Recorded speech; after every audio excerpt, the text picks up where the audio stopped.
नमस्कार, मैं Sanjay Shubhankar story planet में आपका स्वागत करता हूं। इस बार युवा रचनाकार अपूर्वा अनित्या का लिखा एक संस्मरण माई रे माई। जयसीनगर जिला सागर मध्य प्रदेश की रहने वाली अपूर्वा ने अपनी उच्च शिक्षा हरि सिंह गौर विश्वविद्यालय से प्राप्त की। इनकी कहानियां, कविताएं, लेख और संस्मरण विभिन्न पत्र पत्रिकाओं में समय समय पर प्रकाशित होते रहे हैं। तो प्रस्तुत है अपूर्वा अनित्या का लिखा संस्मरण माई रे माई।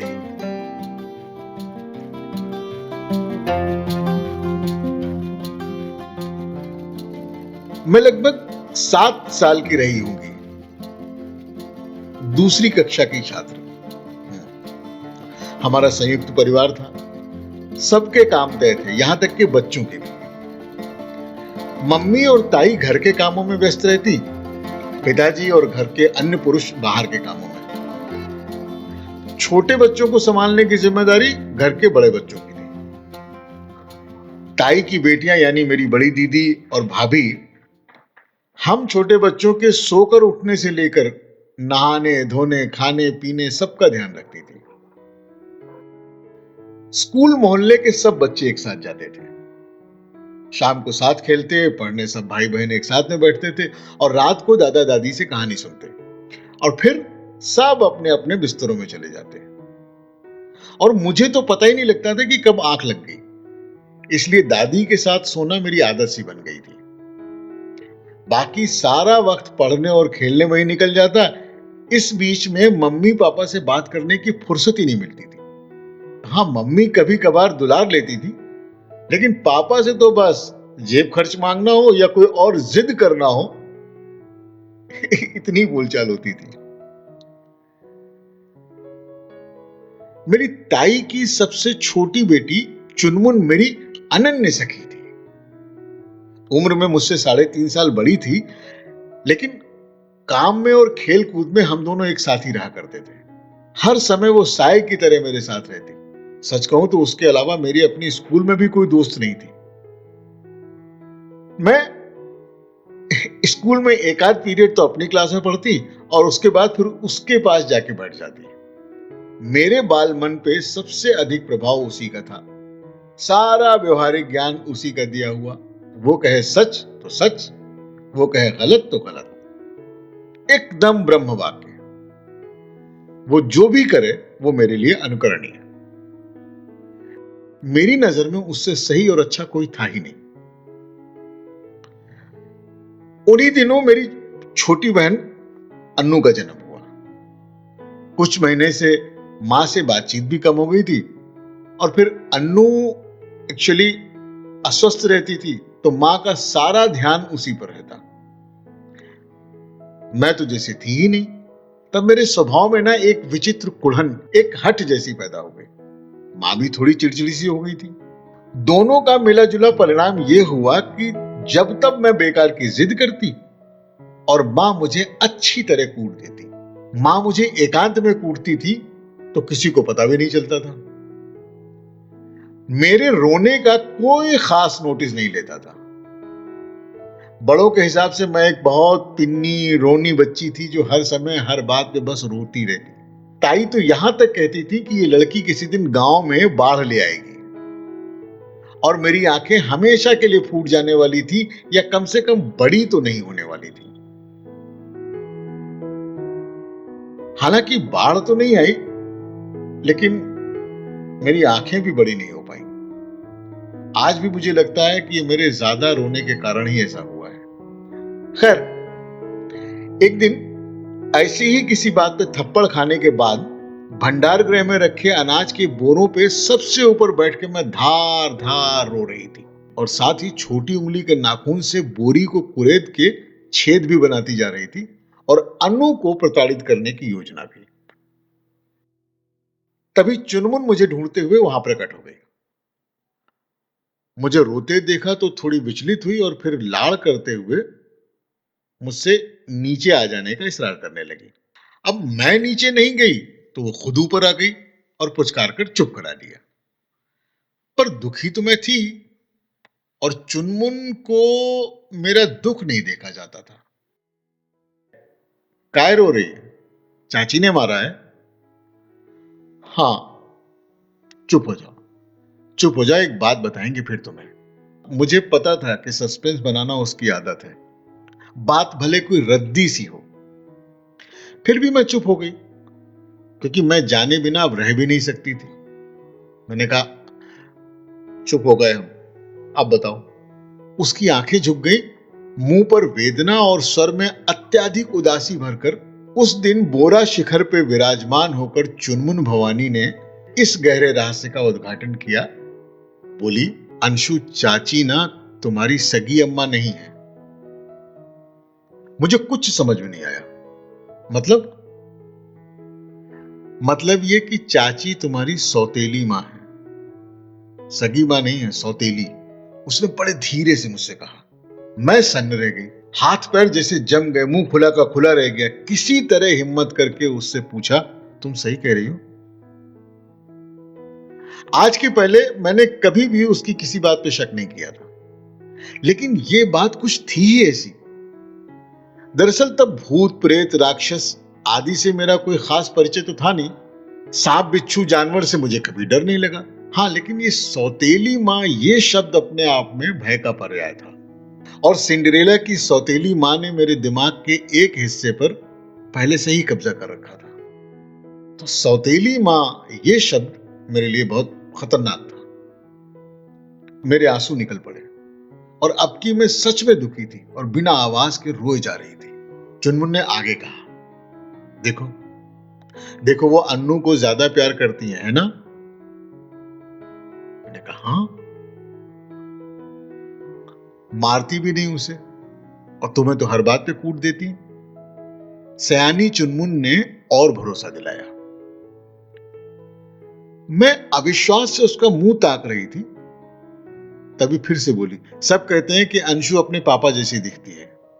ऐसा नहीं है, तुम पहली चाची जैसी दिखती हो। चाचा की तरह मूंछ है क्या तुम्हारे? मैं भी सोच में पड़ गई। बात तो उसकी सच थी। कभी किसी ने नहीं बोला कि तुम मम्मी जैसी दिखती हो। बड़ी हिम्मत करके मैंने पूछा, फिर हमारी अम्मा कहाँ है? जब तुम हुई थी ना, कुछ दिनों बाद ही मर गई थी। बहुत अच्छी थी चाची, बहुत अच्छी, बहुत सुंदर। अब चुनमुन चुप हो गई। नाम वाम पूछने की मैंने जहमत नहीं उठाई। मेरा रोना बंद हो चुका था और सोचना चालू। एक साथ न जाने कितने विचार मेरे मन में आने लगे। सर चकराने लगा, चकर घिन्नी की तरह। तुम जाओ, हम अभी आ रहे हैं मुंह धोके, मैंने चुनमुन को टालते हुए उससे कहा। ठीक है, फिर हम होमवर्क कर लेते हैं जब तक। मुझे चुप कराने का उद्देश्य उसका पूरा हो चुका था। वो उठी और फुर्र से वहां से गायब। घर में सब कुछ वैसा ही चल रहा था, लेकिन मेरे लिए अब सब कुछ बदल चुका था। मैं अचानक बहुत शांत हो गई थी। बात बात पे ठुनकना छोड़ दिया था, खाने पीने में नखरे करना बंद कर दिया था। रोज चुपचाप नहा लेती, खेलना कूदना सब बंद, और दिन भर किताबों में सिर दिए बैठी रहती, कोई शरारत नहीं। दादी को लगा कि शायद मैं बीमार हूं, तो मुझसे बोली, कुछ दुख रहा है क्या बेटा अंशु? नहीं दादी, मुझे फर्स्ट आना है बस। अरे वाह, ये तो अच्छी बात है। खूब पढ़ो बेटा, खूब पढ़ो, लेकिन मन करे तो कभी कभी खेल भी लिया करो। झूठा प्यार दिखा रही है मुझे। मेरे दिमाग में तुरंत आया, झूठी दादी। अब मुझे सब झूठे और नकली लगते। पापा ने पैसे दिए, मैंने मना कर दिया। दादा लड्डू लाए, नहीं खाए। दीदी ने जो भी काम बोला चुपचाप कर दिया। गुड़िया के सारे कपड़े और खिलौने चुनमुन ने ले लिए, मैंने कोई झगड़ा नहीं किया। एकदम गुमसुम रहती, यहां तक कि अन्नू से बैर करना भी छोड़ दिया था। और गाहे बगाहे जो सबकी नजर बचा के उसे नोच खसोट देती थी ना, अब वो भी बंद कर दिया। अब उसको देखकर मुझे खुद पर तरस आता था। अपनी कमतरी का एहसास होने लगता कि इसकी तो मां है इसके साथ, कितनी खुश रहेगी ये बड़ी होके, मेरी तरह थोड़ी ही रोती फिरेगी यहां वहां। देखो ना, अभी से इतने नखरे उठाए जा रहे हैं राजकुमारी जी के, और मैं इसके पीछे फिरूंगी नौकरानी बनकर, जैसे सिंड्रेला अपनी सौतेली बहनों का काम किया करती थी। लेकिन सिंड्रेला के पास तो बहुत से दोस्त भी थे, मैंने तो वो भी नहीं बनाए, और कोई परी मां भी नहीं दिखाई देती थी। और राजकुमार की तो आशा ही क्या करना। गांव के सरपंच का बेटा कक्षा 10 में पढ़ता था, और एकदम उजट, एकदम बेवकूफ, निरा बेवकूफ। कोई घोड़ा भी नहीं था उसके पास, एक भी घोड़ा नहीं। सो पहली फुर्सत में यह ख्याल दिमाग से निकाल दिया, और फिर उदासी में डूब गई। आंखें चलती, हल्का हल्का सर दुखता, लेकिन मेरा रोना बंद नहीं हुआ। स्कूल में थोड़ा मन बहल जाता, पर घर पर फिर मां को देखकर सब वही याद आ जाता। अब मेरे मन में एक बात घर कर गई थी कि कोई भी मुझसे प्यार नहीं करता है, क्योंकि मेरी मां नहीं है ना। मुझे भी किसी का प्यार नहीं चाहिए, अच्छी बच्ची बनूंगी बस। इसी उधेड़ बुन में 6-7 दिन बीत गए। एक दिन ऐसे ही मैं अपने में खोई खोई सी लालटेन की रोशनी में पढ़ रही थी। मां को कुछ गड़बड़ लगी होगी शायद। वो मेरे पास आई और बड़े प्यार से उन्होंने पूछा कि गुड़िया, इतनी रात को क्या पढ़ रही है? कुछ नहीं। मैं चिढ़ गई। क्या हुआ? किसी ने कुछ कहा है बेटा? अब मेरा इतने दिन का भरा हुआ गुबार एकदम से फूट पड़ा, और मैंने चीख के जवाब दिया कि हमसे बात मत करो, जाओ अपनी अपनी अन्नू को देखो, अपनी सगी बच्ची की चिंता करो, मेरी नहीं। मेरा इतना बोलना था कि चटाक एक झन्नाटेदार थप्पड़ मेरे गाल पे आके पड़ा। 2 पल के लिए तो मुझे कुछ भी समझ में नहीं आया। बस मेरे आंसू निकले तो झरझर झरझर झरझर झरझर बहते चले जा रहे थे। मां ने खींच कर मुझे पास बुलाया और अपनी गोद में बैठा लिया। क्या हुआ बेटू? ये बात किसने सिखाई तुम्हें? आप हमारी सगी मां नहीं हो ना, इसलिए हमें मारती। वैसे किसने कहा तुमसे? अब मैं चुनमुन का नाम तो ले नहीं सकती थी, क्योंकि मेरे मन पे उसका बहुत आतंक था। मैंने सिंड्रेला का हवाला देते हुए कहा, किसी ने नहीं, सौतेली मां ऐसे ही मारती है, मुझे सब पता है। मां की आंखों में आंसू आ गए। प्यार से उन्होंने मुझे सीने से लगा लिया और दुलार करने लगी। बेटू, हम बीमार थे ना, इसीलिए तुम्हें दूर रखते थे। और अनु भी बीमार रहती थी, उसको भी तो देखना पड़ता था ना। और अंशु तो मेरी सबसे समझदार बिटिया है ना। मैं सुबुक सुबुक कर रो रही थी। मां का गला भर आया कि हम तो तुम्हें सबसे ज्यादा प्यार करते हैं बच्चा। कभी कभी गुस्सा आ जाता है ना, लेकिन अब कभी नहीं, अब कभी नहीं मारेंगे। नहीं मम्मी, अब हम शैतानी बिल्कुल नहीं करेंगे। और बेटा, हम ही तुम्हारी सगी मां है। हमने तुमको बताया था ना कि जब तुम छोटी थी तो क्या क्या शैतानी करती थी। और देखो, अब ऐसा कभी मत बोलना, समझी? मुझे याद आ रहा था कि मां ने ही मुझे सारी कहानी सुनाई, मेरे जन्म से लेकर स्कूल जाने तक की।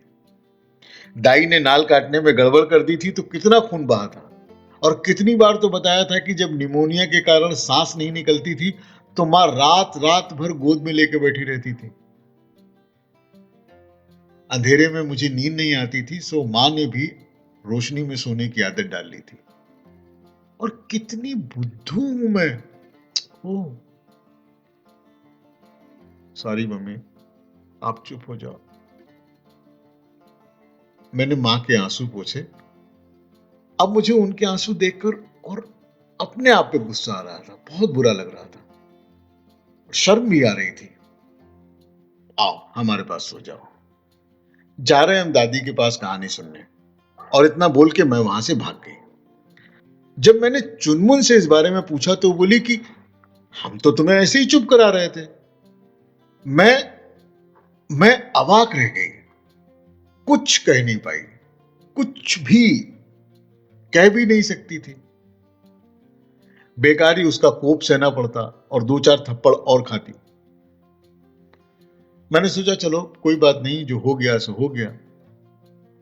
लेकिन उसके बाद से मैंने बेकार में रोना और किसी पर भी आंख मूंद कर विश्वास करना, भरोसा करना बिल्कुल बंद कर दिया था, और खास तौर पे चुनमुन पे।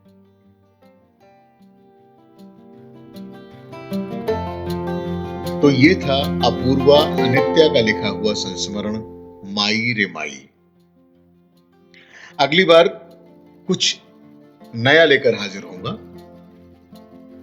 और हां, अगर आपको लगता है कि आपकी कहानी या आपके किसी जानने वाले की कहानी को स्टोरी प्लैनेट में शामिल किया जाए, लोगों को सुनाया जाए, तो प्लीज आप मुझे कमेंट बॉक्स में लिख सकते हैं। हम संपर्क करेंगे आपसे।